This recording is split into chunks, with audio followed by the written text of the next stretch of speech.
हिजरत करते हैं। तो ये एक सहाबा के नाम का घर था जंगल, और यहाँ ये कुआँ था, कुआँ उस तरह था।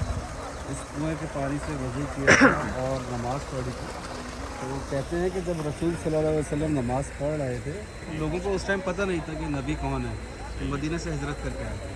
तो यहाँ नमाज़ पढ़ रहे थे तो हज़रत अबू बकर रज़ी अल्लाह ताला अन्हु ने उन पर साया किया था, जिससे लोगों को पता चला था कि ये नबी हैं, जो मोहम्मद है वो नबी हैं, ऐसे लोगों को पता चला।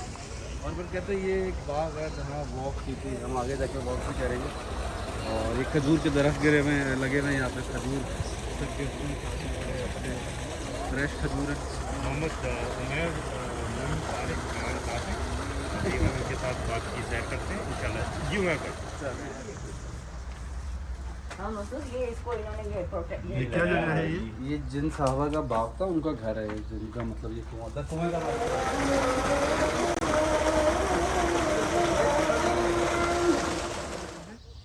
उसके सबब है यहाँ पे, शायद उसी ज़माने के हैं, शायद नहीं हैं, कुछ पता नहीं।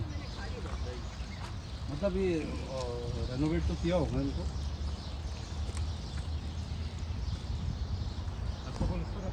ये जगह ये सामने ना, ये तो बनारस से बेटा नहीं बड़ा नहीं, हाँ ये ऊँटों के लिए और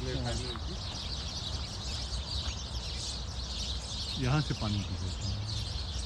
खाना वगैरह यहाँ ऊँटों का उसका घोड़ों का खाना सही है। अब ये बाग बहुत पुराना है, दरख्त भी बहुत पुराने हैं सब। से अंदाजा